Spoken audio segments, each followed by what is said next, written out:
My name is Stephen Gilchrist, and I'm Yamaji from the Ingada Language Group of Western Australia, and former Deputy Director of the Power Institute. But on behalf of the Power Institute, I'd like to warmly welcome you all to this lecture on the histories of collecting and the intersection of First Peoples, cultural, material, contemporary art, and curatorial practice. But before we begin, I'd like to acknowledge that we're on Gadigal land, and this place was named by the Gadigal, for the Gadigal, because of the Gadigal, and I'd like to acknowledge and pay my deep respects to their ancestors of the past who have been keepers and couriers of this knowledge.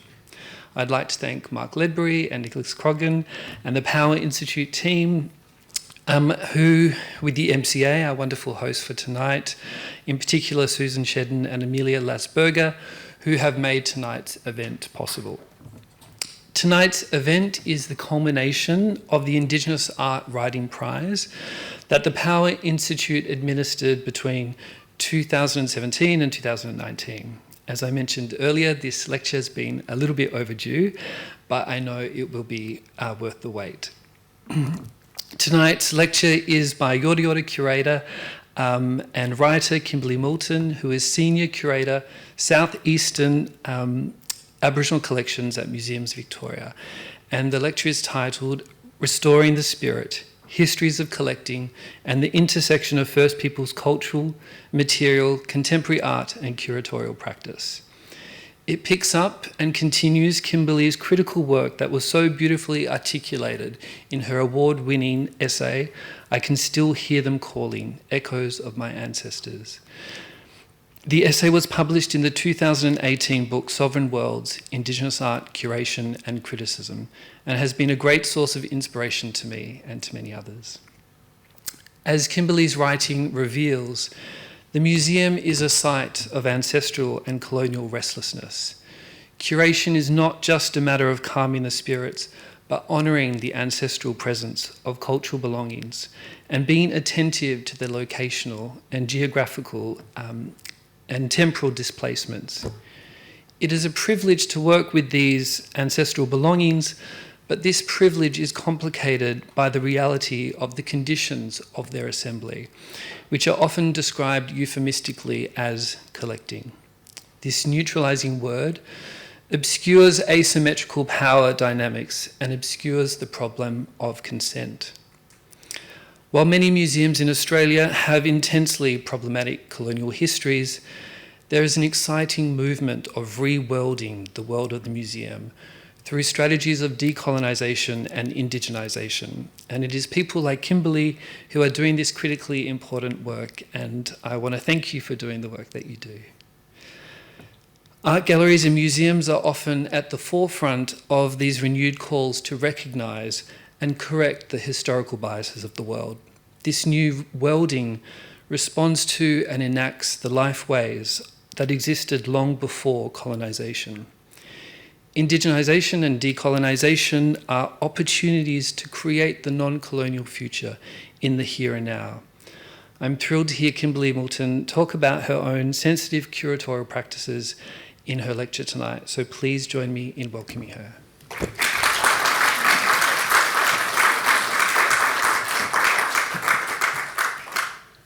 Wow, thank you. I wouldn't be doing the work I'm doing without people like you, Stephen. So thank you so much for that beautiful introduction and your words. So I haven't done an in real life lecture in a very long time, so please bear with me.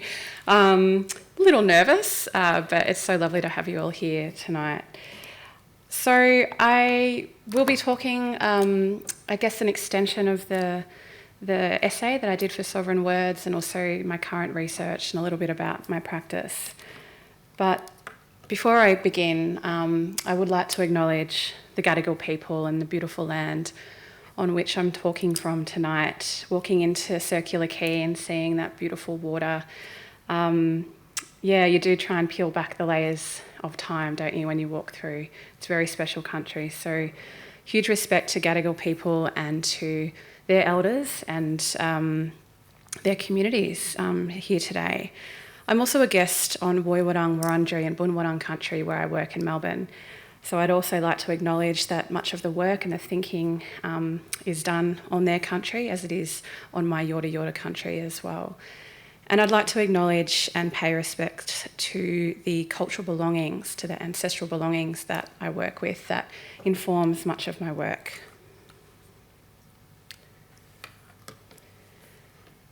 So my place of belonging is Yorta Yorta country. I'm a proud Yorta Yorta woman, and my ancestors have lived since time immemorial where the junction of the Kayila River or the Goulburn River, the Yakoa River or the Campaspe River, and the Dungula River or the Murray River meet. We're pretty flooded at the moment back home, and it's just going to continue, I think, for a while. But I grew up in a place called Shepparton, which is situated with the Broken River and the Kayila River, where that flows together. So this is very much a part of who I am and where I am from. I have a strong family connection to Cumragunja Mission. Some of you may have heard of that mission before. A lot of New South Wales mob are connected there too. It was on that border country, western border country of Victoria, New South Wales. And my family were a very big part of that mission, and my great-grandfather, who was the man on the far left there, he was the school teacher at Cumragunja Mission. And Grandpa James, as we like to call him, his name was Thomas Shadrach James, he married my granny, Ada Cooper, and he was a school teacher on the mission. And along with being a school teacher, he was a doctor, a herbalist, a political thought leader, an activist. And along with teaching children beyond grade 3, which was the government mandate at the time, that Aboriginal children really couldn't be taught beyond that grade, he also worked with his brother-in-law, my great-uncle William Cooper, other Yorta Yorta leaders like Sir Pastor Doug Nichols. And what's known in our family is the Scholar's Hut, which essentially was that schoolhouse behind that photo there, which is still at Cumra today. By candlelight, teaching, his family, essentially, and the adults of the community, the strategy and the spear of the pen, power of the pen, and power of the pen in strategy, in political resistance. So very proud to come from this community of Cumragunja as well. As Professor Graham states, being and connectedness all arise out of locality to land. And I feel an immense sense of mulana, which means spirit in Yorta Yorta language, and peace when I'm on country. This storyline is a First Peoples way of locating place and kinship connections. It's a who's your mob methodology in understanding who and where you come from. Being Yorta Yorta is not learnt from a book. It is lived, it is memory, it is growing up in Shepparton, it is the river, and it's being a James and a Cooper. And these photos too, other than the one of, that's my late father Murray, and my sister and me as kids swimming in the river, but this photo here is of my grandmothers and my great aunties, again from Cumragunja Mission. They were part of a performance troupe called the Merry Singers. And all of these photos are in Melbourne Museum, where I'm a senior curator. So my family are literally in the collections as well. Ancestors are too still, unfortunately. So I love a diagram, and I'm going to show lots of photos tonight. I've probably got too many slides, but I'll whip through them because I like photos. But this is just kind of centering, I suppose, and contextualising the talk tonight, my research in restoring the spirit, my positionality as a Yorta Yorta woman. It's all related. And I think most mob can connect to this, maybe, non-Indigenous people too, in the way, the relationality between country to where we come from, to our families, to the work we're doing. And mine is very much interrelated. And it's embodied knowledge. So, working in a museum, the ideological apparatus that Lisa Corrin speaks to here is the power imbalance, the tension between who's writing history, who's collected history, and then how it's being presented today. And the motivation for my practice and research, of course, is my lived experience, it's community. It's been researching in international collections, national collections, working with contemporary art as well, and beyond that kind of binary of what's a museum curator or practice and what's in contemporary art. My practice also is motivated by addressing the gap of community voice and agency, the agency of objects, and to restore this spirit. It's looking at the intersection of First Peoples contemporary practice and the historical archive, addressing colonial histories, and ultimately empowering and connecting community. As Stephen mentioned before, I was, just honoured to receive the Power Institute's Indigenous Art Writing Award in 2019, and it came from I can still hear them calling Echoes of My Ancestors essay that I wrote for Indigenous art and curation and criticisms. And I also have done some other work with the Office for Contemporary Art and wrote a chapter in the following series of these books called Let the River Flow. But a lot of this work, this especially for Sovereign Words, was a really personal narrative approach to the visceral kind of feeling of going into collections, and also critically looking at the way in which these spaces and ethnographic histories have and continue to influence Indigenous contemporary art, the way that we're represented in collections and curated into them. So a lot of my research, and if you've read that essay, also it's about collections, about connection. And I've been, really fortunate to go across the world and across Australia connecting to southeastern Aboriginal cultural material. And when I say southeastern, that's, a Victorian focus, of course, New South Wales, and then also Tasmania, sometimes a little bit of South Australia. But it's really about connection. So connecting spiritually to these cultural materials, these ancestral belongings, in understanding place, their place both in the collections, the institution, the place of the curator or the keeper that is looking after them, and also the futures of these collections for both the communities that they come from, the collections themselves and the agency that they have or the lack of agency that they have in places, and then, the future of relationships between institutions. This was recently in Geneva. I went to the Museum of Ethnography in May for some research and came across this club from Victoria that had this really cute little turtle on it, and long-necked turtle is my totem. And the curator was like, "Oh, I've never noticed that's a turtle. I never noticed that, that design." And that's the beauty of mob going into these collections. We see things differently as well. I also work within the space of creative practice, of contemporary art, of writing, and really working towards best practice in access for community and collections.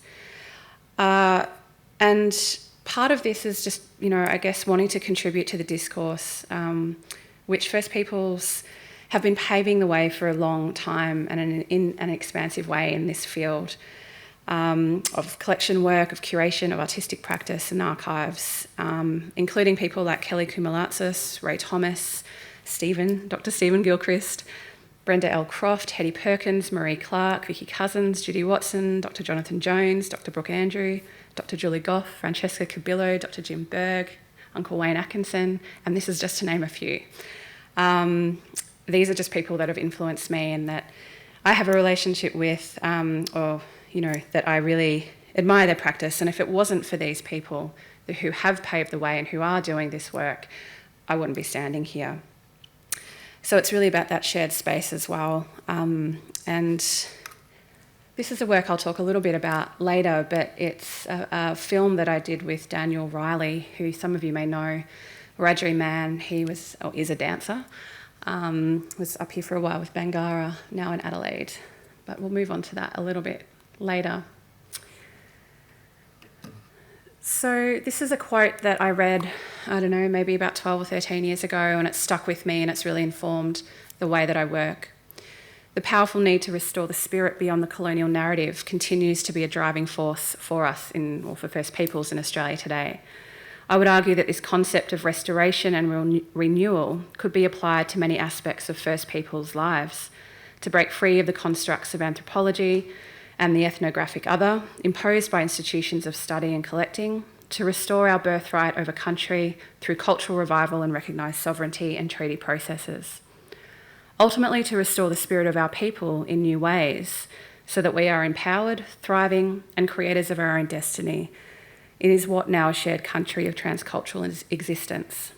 It is through the lens of Indigenised thinking outlined here by Linda Tuhuai-Smith that I apply the notion of restoring the spirit back into collections of museums and galleries, with a focus on the intersection of the archive and contemporary art, and how First Peoples curatorial practice, community access, and artistic response can restore the spirit of collections in museums and galleries beyond the historic past. What do I mean by spirit? Well, that's quite an expansive idea, I suppose, and it can be quite individual, but a spirit could be described as a life force within a physical body and a metaphysical entity of time, memory, and identity. From a First Peoples standpoint, the spirit is intrinsically linked to country and encompasses a multiverse of epistemological, ontological, and ontological ways of doing and being. The spirit is people, it's sky, it's earth, it's water country, it's cultural belongings made of country, language, ancestor beings, animal kin and family. It is through this method of relationality that we and our spirits exist simultaneously. From this position, the notion of spirit from a First Peoples standpoint is not just an esoteric manifest, but it's an extension of country and embodied knowledge. Dr. Vicky Cousins is someone that I've worked with a lot, and she's a phenomenal writer and thinker and cultural practitioner. And this is a Yorta Yorta cloak, or the Yorta Yorta cloak. That's the historic one at Melbourne Museum, collected in 1853.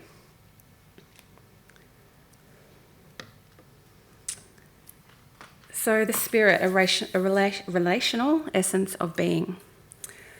Relationality to country and people is important to consider in the context of my research, of the agency of all collections where they are dislocated from country and the voice of community is absent, where the voice of community is absent. The definition of restore is to return something that is missing. What my work aims to contribute is to the restoration of embodied knowledge of community and a living link to country at the intersection of collections and contemporary practice.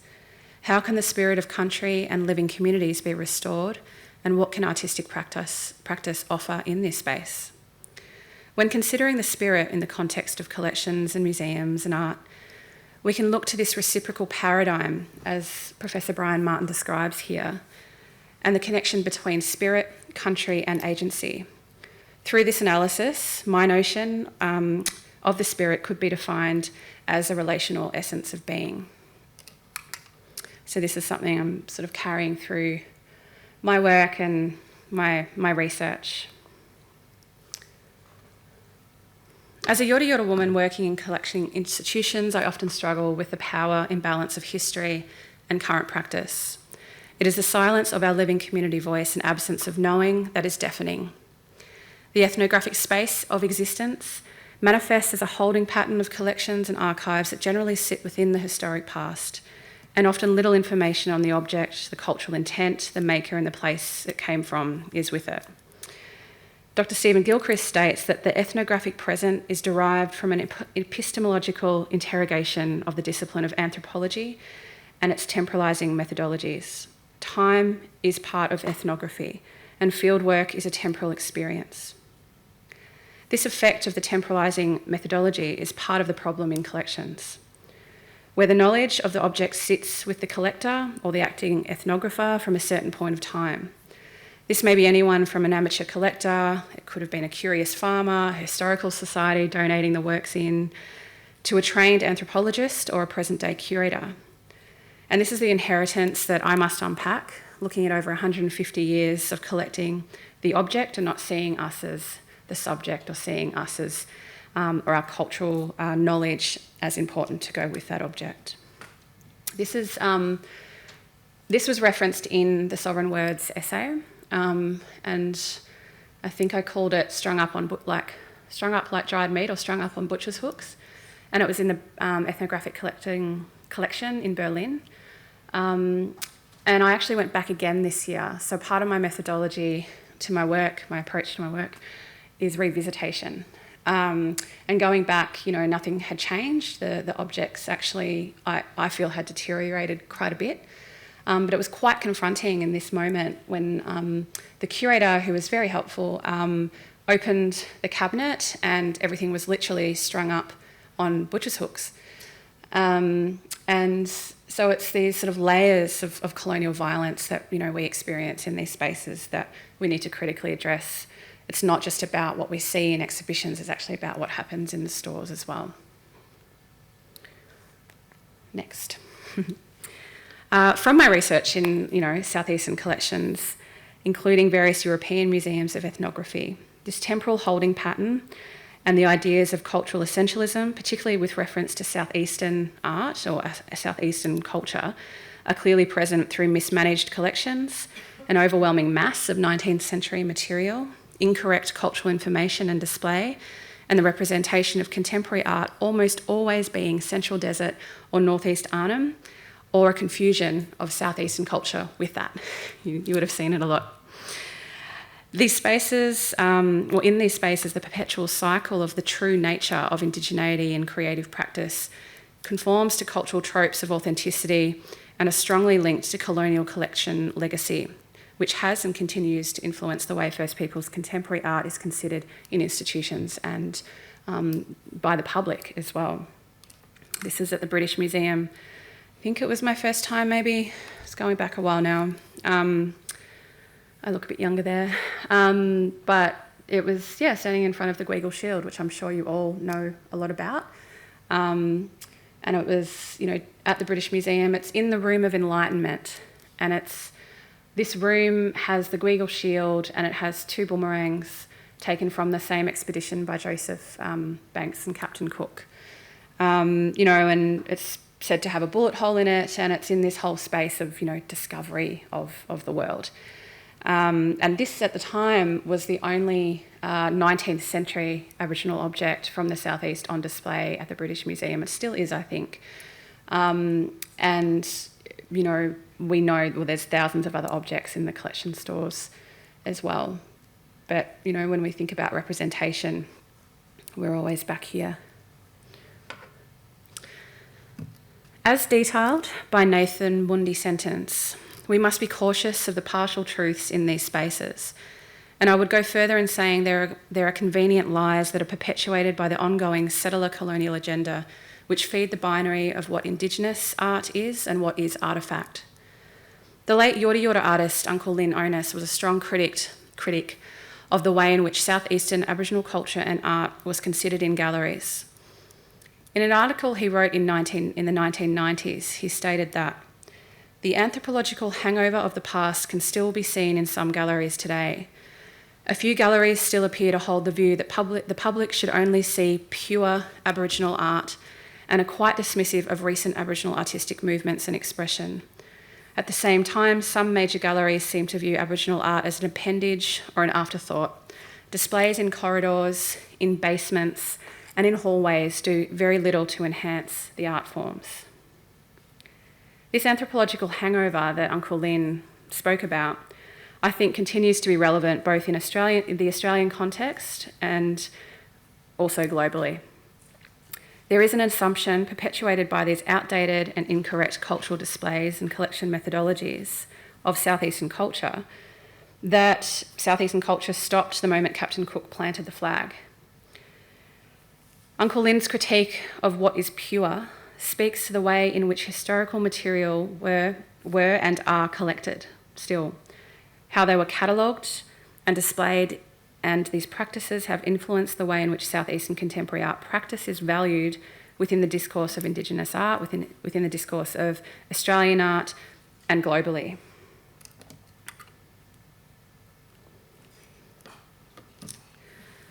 From my experience and from what I'm seeing in these collections, there have been 3 sort of reoccurring or reappearing themes or convenient myths or convenient lies that are weaponised in the spaces of universities, museums and galleries. The first being that the idea of authenticity and that the object or person or knowledge is not authentic to an Aboriginal existence unless it's within the historic past.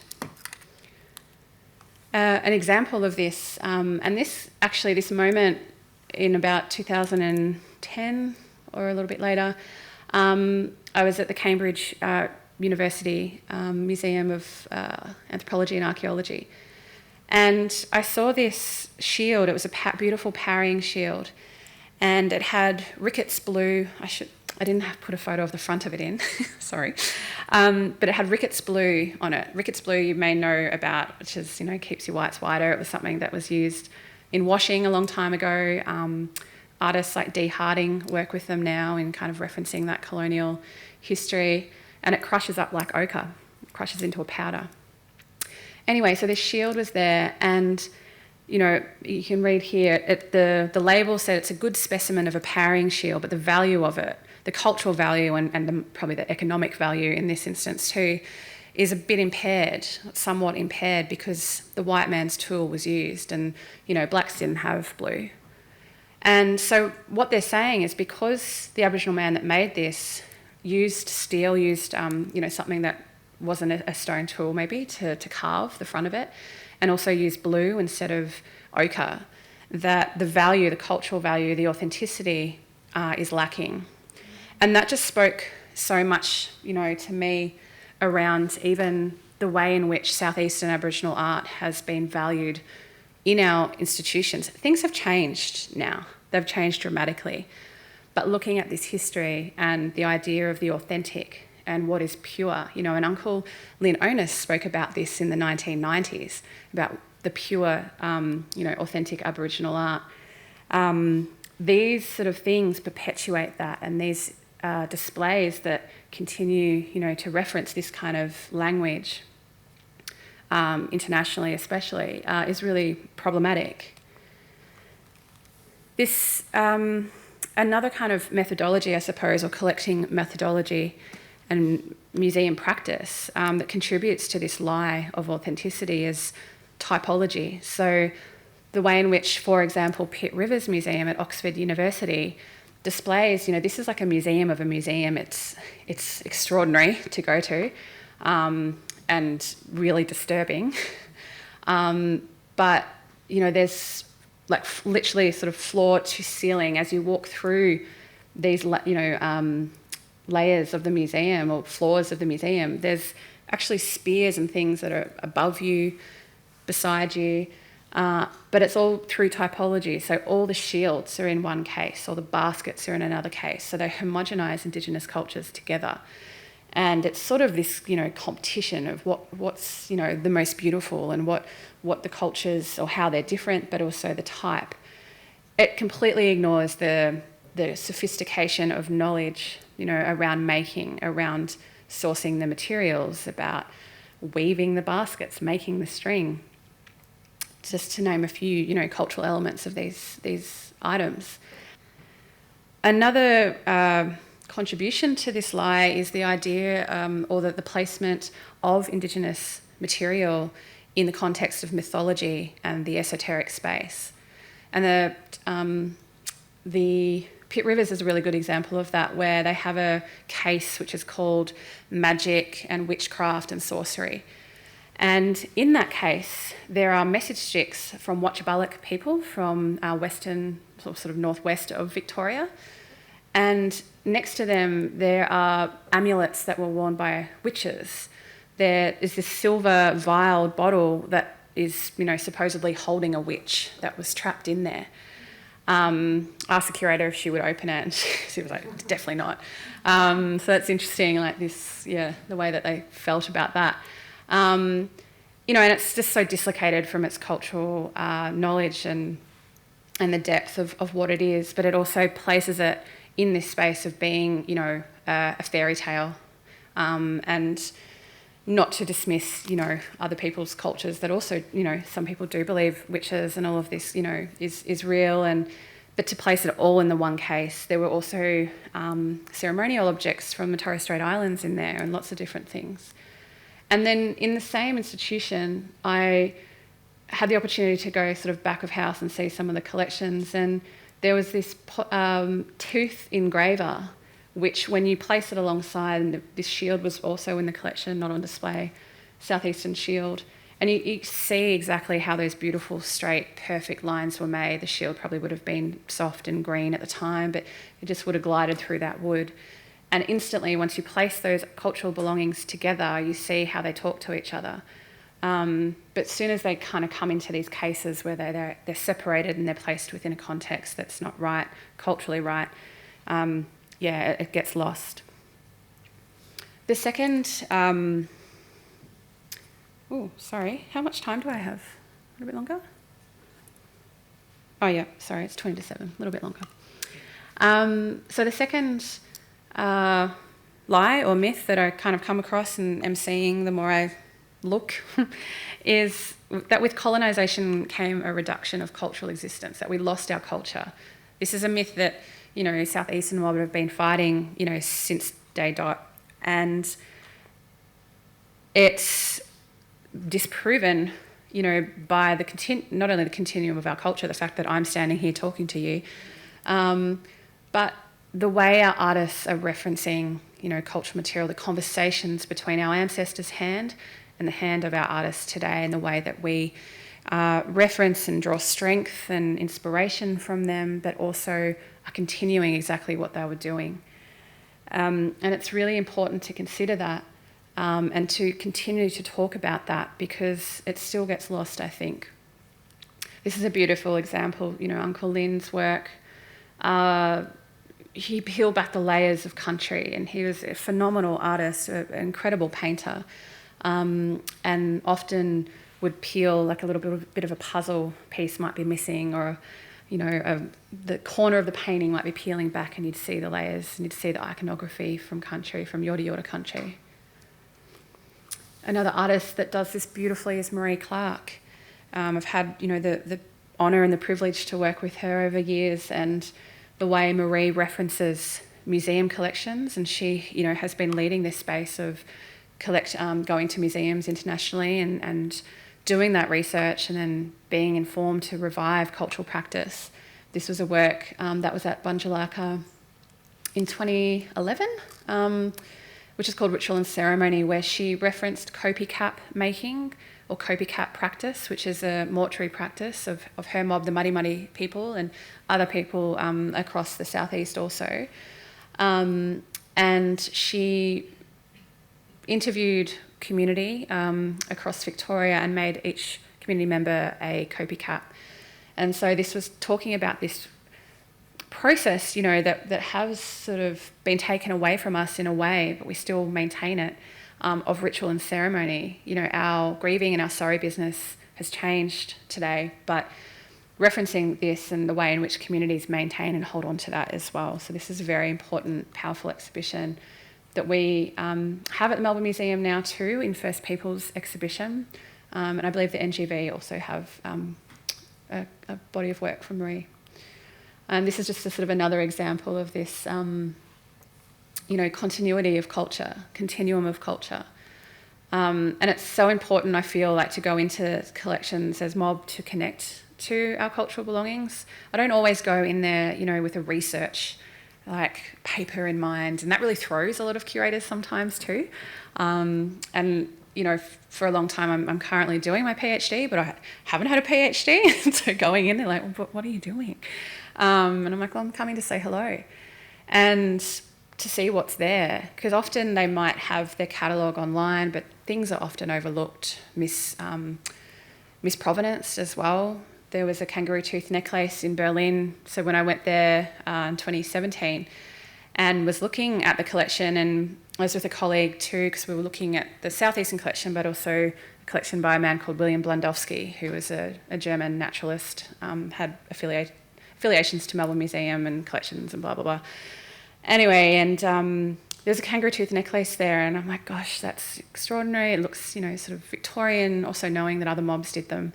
And it was provenance to the Western Australia, because we saw a photo of it and we're like, can we see it? And she's like, no, it's Western Australia. Anyway, it turns out I did the research, and it was collected by Eugene von Gerard, who was the painter, who was in Victoria. He donated a whole other lot of Victorian Aboriginal material, and this one had been misprovenanced. So, if it wasn't for us going in and kind of doing that looking and that research and that knowing, it probably would have stayed in the Western Australian drawer for goodness knows how long.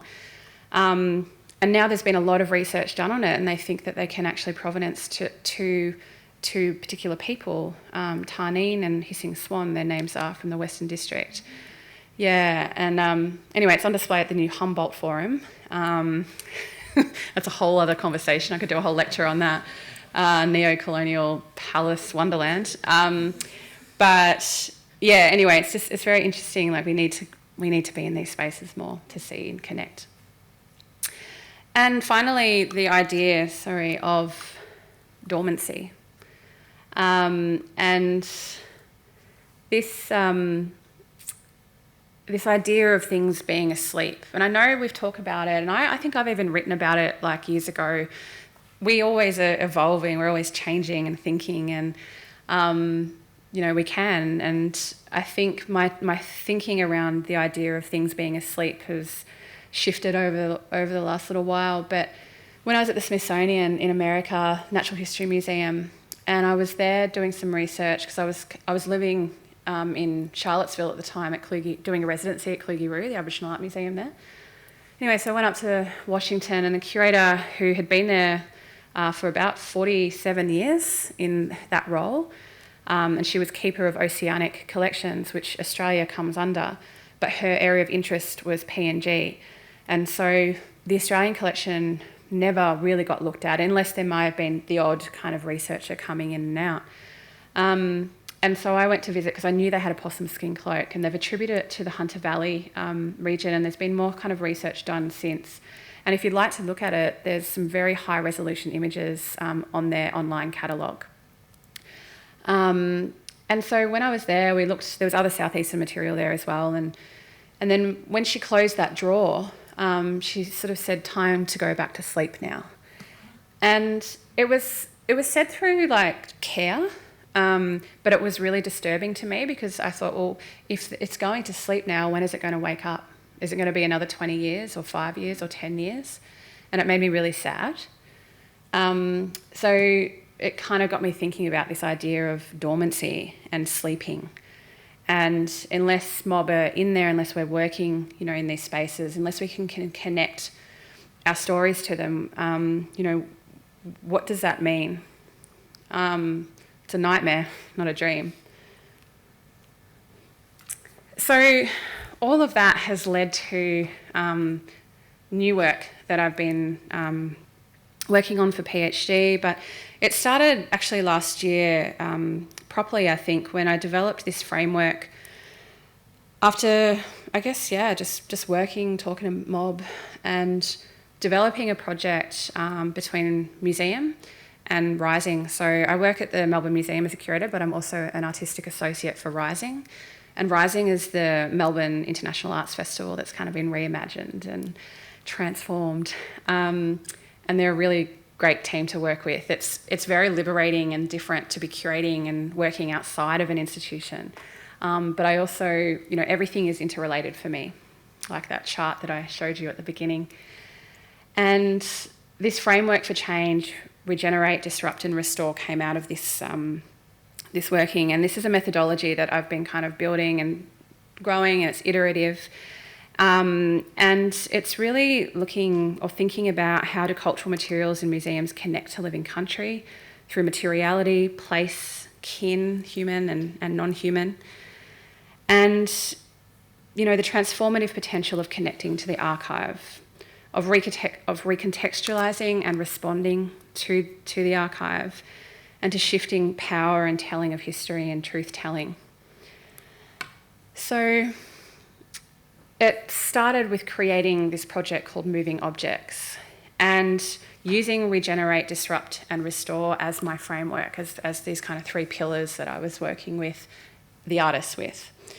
And regenerate is to bring into renewed existence, to generate something again, to disrupt the act of stopping something, and to restore is to bring back something new, to renew the spirit.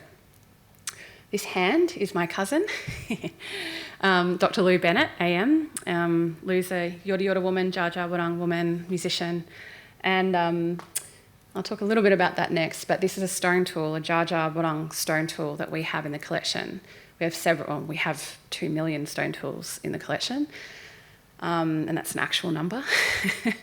But this Dja Dja Wurrung stone tool actually was collected from where Lou is living right now in Malmesbury, close to Bendigo. So she had these like moments where she's like, oh my, I'm living there. This is taken. My ancestors, I can see where their thumb, used to be. So it was a really powerful and kind of poignant, photograph to kind of work with for this exhibition, or for this project, I should say. So the artist that I worked with, this moving objects project was essentially around bringing in, having a sustained collection access with community for, I think it was about 6 to 7 months that we had collection access, and they drove that as well, depending on what they wanted to do. Initially, I was also interested in Indigenous or First Peoples artists responding to whatever they wanted. Everyone went into the cultural material because that's where they really wanted to connect into. But I'm really interested in the way Indigenous artists can respond into other spaces of the museum's collection, whether it be science or the history and tech, which is essentially Australian history in Melbourne Museum. But I worked with Daniel Riley and Archie Riley, his son, who was 4 at the time. And within that project was James Howard, who's a Jarowair man, and also Sydney-based filmmaker Kaz Mortimer Epper. I worked with Lou on her work, and she also brought in Annie Joy Wandon Murphy. Emma Donovan, for a little while, she did the sound recording, and then Uncle Herb Patton was also part of that. I should put his name up there too. Jara Carolina Steele and Corrie Thorpe, and Corrie brought his daughters in as well, and they were part of the project. Professor Brian Martin, Jenna Lee, Marina Bonini, and the Kaila Arts Collective, which are a Shepparton-based arts centre.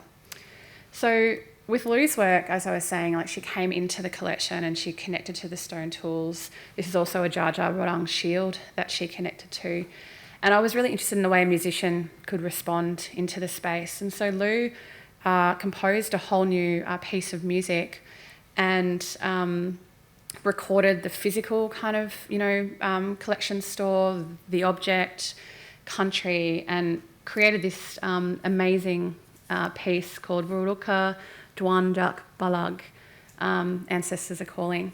And it's really funny, she hadn't read my essay, and then she sent through this is what I'm thinking, and this is the title, and I'm like, cuz we're on the same wavelength. And I sent her my essay, and it's just this beautiful conversation because we feel it. It's like a visceral reaction. It's coming, it's in our blood. So with Jara and Corrie, I really wanted to do a poster series with them. So Rising, is a 2-week festival in June. It's a winter festival. And I was interested in the way that we can have these outcomes that aren't necessarily like a museum exhibition either. And how do we make it accessible outside of the museum for an audience? How is it relevant? How can we speak to new people about, our culture? And so Jara, this is the Tanuk that I showed at the very beginning when I acknowledged ancestors and country. And this is from Port Phillip. So it's a shared sort of space between Wurundjeri, Bunwurrung, these objects. And she wrote a poem. And so on these posters that were throughout the city of Melbourne, there was also a QR code you could kind of go into and find out more about the artist and the work. And then Corrie and his daughters did this beautiful kind of layout of collection objects from the Victorian collection that he connected to and had cultural affiliations to. And then did this really interesting kind of sketch over the top, and it's computerised or digitised, I should say. And again, allowed his daughters, or supported, I should say, his daughters in doing the layout, in connecting to the collections. And their grandmother, his mother, is Lynn Thorpe, who is, a really prolific artist from the southeast and from Shepparton. So, her influence is clearly coming out here as well. But it was a really beautiful project to have them out across the city too. There was some public art in terms of the hoardings of City of Melbourne. So we had a 40-metre long hoarding along Swanston Street, so the trams going up there, all the time. Thousands of people are seeing this a day. And Brian Martin worked with Annie Carolyn Briggs as well. So Brian does these incredible illustrations of trees. He's my supervisor as well. And so he had his illustrations of bunwurrung trees. So he'd worked with Aunt, gone out on country, illustrated these trees. These were the photographs, obviously, of them, but then overlaid a bunwurrung shield from the collection. So that's that sort of work you can see down there. Jenna Lee, who's a Larrakia artist, was really interested in the cultural material there, but also she'd just come back from London and had done work at Kew Gardens and was looking at, eucalyptus and the way that not only our cultural material and ancestors were taken, but our flora and fauna, were they took trees and seeds and all of these things over there that are still in Kew Gardens from the early colony. So kind of looking at that, and then Marina Bonini also did a piece down Scott Alley, and Marina's a really young, well not really young, but an emerging kind of really interesting artist, Yorta Yorta Wurundjeri artist, who is also kind of looking at decolonising and kind of critically examining institutions and institutional power. You can kind of see it's a hand coming over an object there. Anyway. I also worked with Kayla, and we worked in De Grave Street. I'm not sure if you've ever been in Melbourne to De Grave Street, but there's this old 50s sort of underground train station that's really cool, and it's got about 10 inbuilt kind of boxes in there. So we took over that space and had an installation that referenced river country, because the Yarra River is right there, and obviously Kayla is, on the Goulburn River, Kayla River, and up on Murray country. And then I also worked with Dan Riley. So I was really interested in the way a dancer could engage in the space, and this idea of, the body as the archive. And Dan, was really interested in that, had done a lot of research around that. And I wanted to do something that was also like a manifestation of I guess, what happens, this idea of dormancy, of when they're asleep, what happens when the lights are out and the doors are shut, and how do these objects feel? How do our communities feel? What's that in-between space? And we projected on and mapped this to the outside of the Melbourne Museum, and we did it in almost like a kind of new kind of ritual time, where it came on as dusk set in and then turned off when dawn set in. So you could only see it between those hours. And there was an incredible sound piece that James Howard composed, he's a Jarawa man. And so Dan brought Archie into the collection. They connected to a Wiradjuri boomerang in there, and it's this whole kind of beautiful poetic piece. I can't show you it, but I've acquired it for the collection, and I put it on display, so you'll have to come to Melbourne Museum soon to see it. And so finally, that was really important, I think, to have, also during lockdown. I mean, the festival opened last year, and we had an opening night, and then we got cancelled because we had a 2-week lock-in then. And a lot of these works were actually the only works people could see for the festival if you're in the 5 to 10k radius. So I had a lot of beautiful feedback from people and going to actually be able to sit still and spend time and really properly engage with the work. But this is just, I guess, one kind of example of this idea of regenerative practice. So artists coming in and regenerating, their own knowledge around the collection, restoring and recontextualizing these collections. Most of the collections that they were connecting to, Dan, we knew that was a Wiradjuri boomerang, but we didn't know any more specifics to it. There were the collections that Jara, was connecting to. We know it's Port Phillip, but we probably can't ever go beyond knowing what that is. And there's no information. There's nothing except Bruce Smythe, who was the collector of that particular object. And so it's about, how these new stories give voice, give agency, and give a new story, give something that is mob-driven to these objects. I also had the opportunity last year, it was a busy year with Rising in the same time, to work on the Melbourne art trams. So it was the first time there was all Indigenous art trams. Over, I think it was like 25 years, or maybe longer actually, that the tram program has been running. And when I first started to do this project, I wanted to kind of crunch the numbers of the last sort of 5 years before that, of how many Indigenous artists had been, a part of it. And I also, because I knew that we would get some questions around why is it all Indigenous, this year. And the fact is that every year there are around 90 to 100 applications for the art trams. And within that, there were 1 to 2 Aboriginal artists that applied within that 90.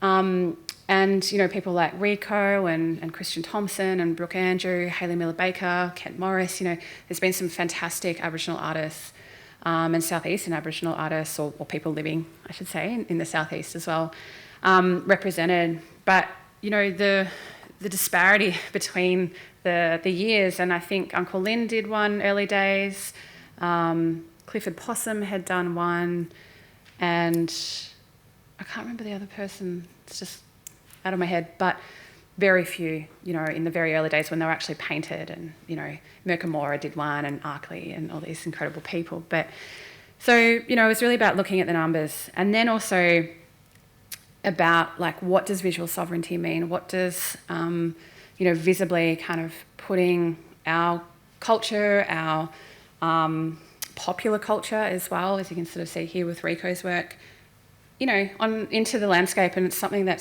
thousands of people step onto every day. And so I worked with Deanne Gilson, Thomas Marks, Annie Rochelle Patton, Jara, Ray Thomas, and Auntie Zita Thompson. And I really wanted to make sure that regional artists could be a part of this as well, because the process has been very prohibitive before that for mob. Unless you were probably very computer literate and had a gallerist even representing you, it was quite hard to apply and to kind of work through the steps. So we kind of completely changed all that. Just little things like bringing on a graphic designer another day a week to help artists do these kind of things made it accessible. And all of their works connected to country and kind of environmental ecologies in some way. Auntie Zita's were these really interesting muki, there we go. Yeah, muki figures, which are like ghost or like spirit figures from Yorta Yorta country. And then also putting in, it's just like simple things which seem quite obvious, but a label on the inside of the tram and a QR code you can scan to get more information. Putting their names on the front of the tram, so that had never been done with any of the art trams, black or white. So just kind of shifting like the visibility and making it a little bit more accessible for people to actually connect to culture and to connect to these trams. Jara's work was looking at the eel and water country, a Bunwurrung country down in Melbourne, possum spirits. Her middle name Carolina means wattle tree woman, and so she put all these wattle. There's lots of layers to these trams, and beautiful kind of cultural stories. Auntie Rochelle Patton draws these little ants. Auntie Rochelle is actually part of the Melbourne Museum Knowledge Committee. She's always doodling these beautiful little ants, and so we worked with her and a graphic designer to kind of bring out this, and she wanted to talk about how ants work together to make things happening, and that's something that we have to think about in a COVID and post-COVID world. Thomas did a story about country and going back to country as a stolen generations survivor. This is Deanne. Deanne does these beautiful kind of paintings of birds, and we had 2 different sides to her tram. And then Uncle Ray Thomas, who actually trained with Uncle Lynn Onus, and you can see that kind of coming out in his work.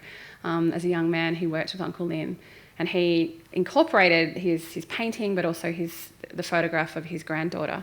And this is really talking about future generations, and the little bird on the side is referencing to her as well. So I think I'm on time. But yeah, this is, as I said before, this is an iterative, it's a working process, it's a working methodology. And And I think, I'm continually learning from peers, learning from community, learning from collections. And it's my intention that, this sort of regenerate, disrupt, restore, that these concepts don't work in isolation of each other, but they rely a new kind of Indigenous kinship system of understanding where they connect and speak to each other. Through this restorative curatorial framework, I aim to develop an axis between collections held in museums and galleries, community access and artistic response that creates new forms of agency for community and for objects. It is my aim to contribute to new knowledge in an ever-expanding space where there's lots of deadly curators and people, there's a few here tonight, that are working in that space as well, and understand this relationship stronger between art and who we are as a people and our ancestral belongings. I wanted to leave you with this quote from Stephen. I'm going to shame you on again.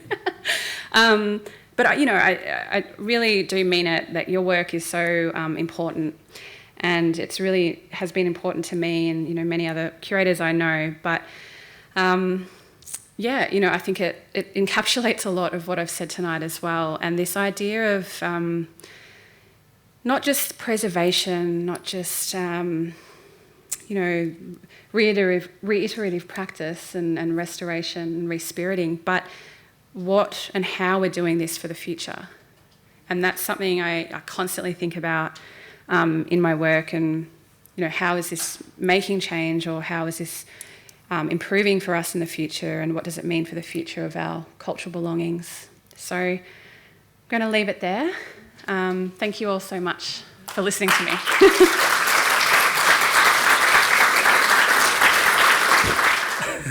Thank you so much, Kimberley, and thank you for acknowledging me and my work. And it's so great that we can inform each other's practices. And thank you very much for sharing your cultural, political, spiritual and methodological coordinates in your practice. And I can hear the gratitude that you have for these beautiful cultural and ancestral belongings, and the ways that they've been misrepresented in the archive, and the way that you recognise the ancestral vitality of those objects is so important. But I can also hear the aversion that you have, and I know how difficult it is to hold that space of gratitude and aversion. I think at its best, Indigenous curation can be a type of caring for, but also healing from. And I love this future-focused direction that you have about regenerate, disrupt, and restore. So thank you very much. I have got a lot of questions, but I know our audience does too. So can I invite any questions from our audience tonight? Or maybe I can start. That's okay. I'm just really interested. I've for better or for worse, I've always described myself as a contemporary curator. And, I've worked in collections that are mostly post-1970s, but I'm finding myself drawn to kind of cultural, historic objects. And I was just wondering, when you started referring to objects, which has obviously a very objectifying and scientific register, but when you started to use this term ancestral belongings, and what was the response to that, perhaps?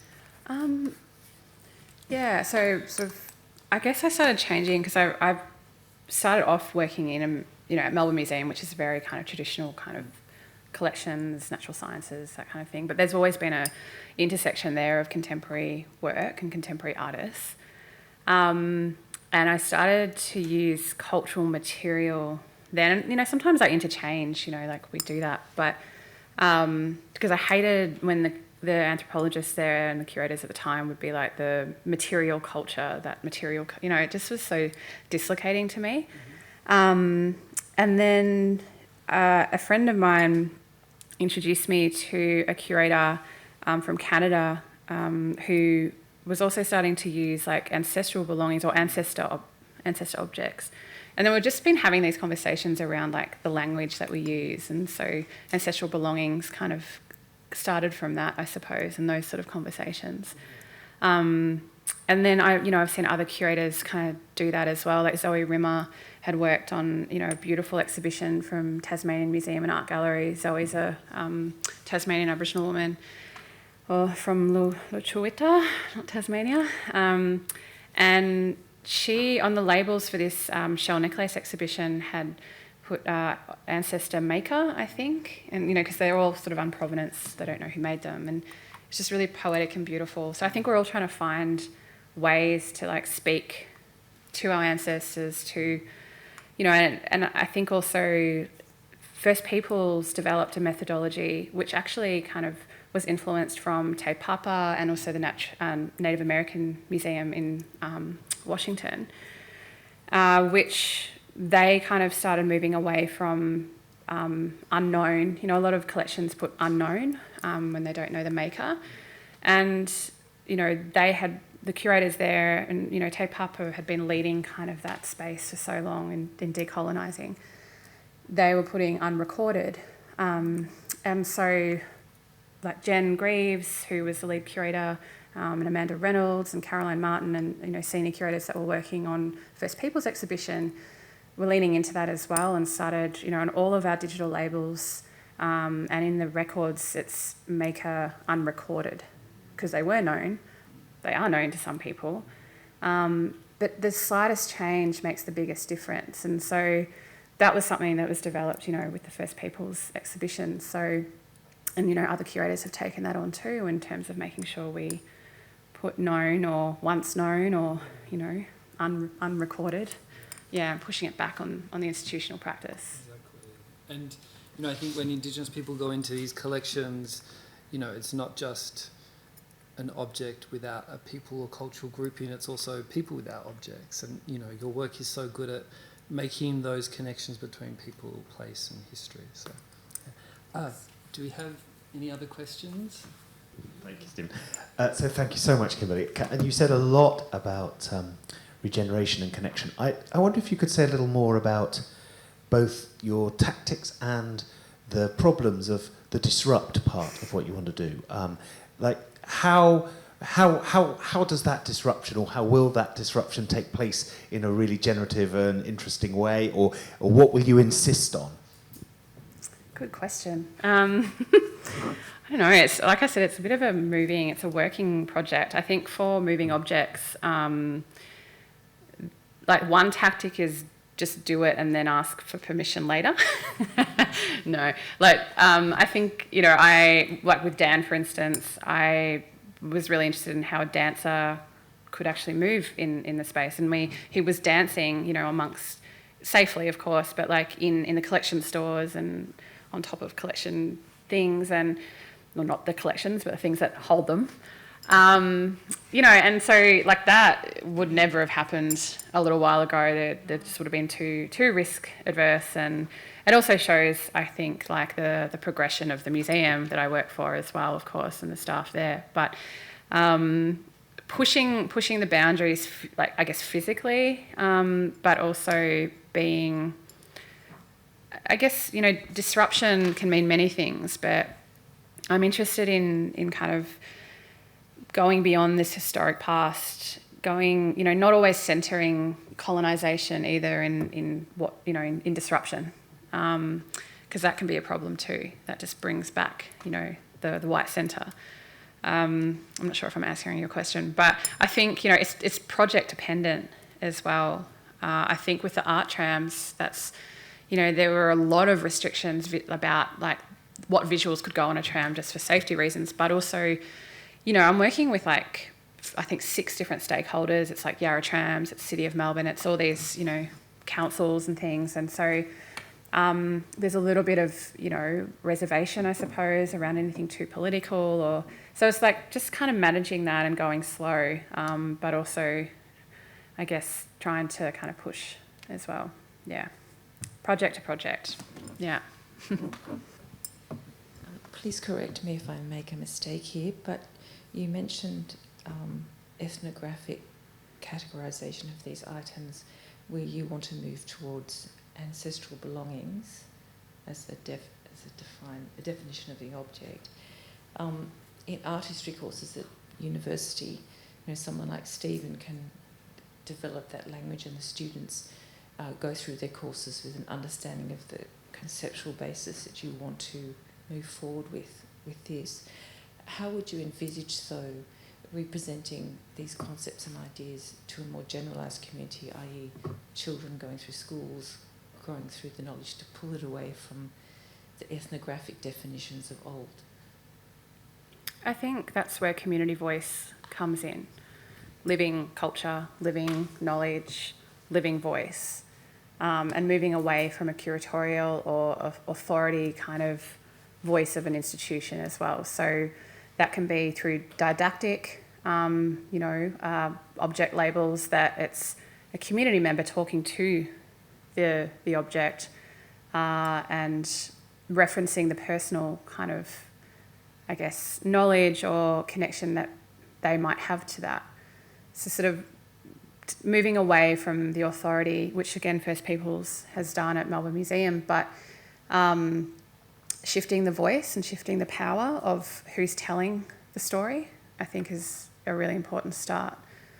I think just not talking about, objects as, or collections, I interchange as well, but I never refer to them as artefacts. And I think in the general public, there's still this sort of museum, old things, artefacts, past, not here anymore. So how do we break those links? And it is through new language, it is through, communicating living culture, and, like shifting the way things are referenced. Yeah, I don't know if that answers it, but yeah. Kimberley, when you went overseas, were you choosing the destinations to look at First Nations, Australian First Nations exhibits, or also the exhibits of the First Nations people of those countries? When you showed us that some of the exhibits were being put back to bed, were they the Australian objects, or did they treat the First Nations objects of their country in the same way? And was there disruption in those countries of artifacts? Yes. Yeah. So to answer your question, I was going to see southeastern Aboriginal collections, more kind of 19th century focus in museums, but I also go to see contemporary works and see how our artists are represented in galleries, but also the way in which institutions work with artists. I'm very interested in that.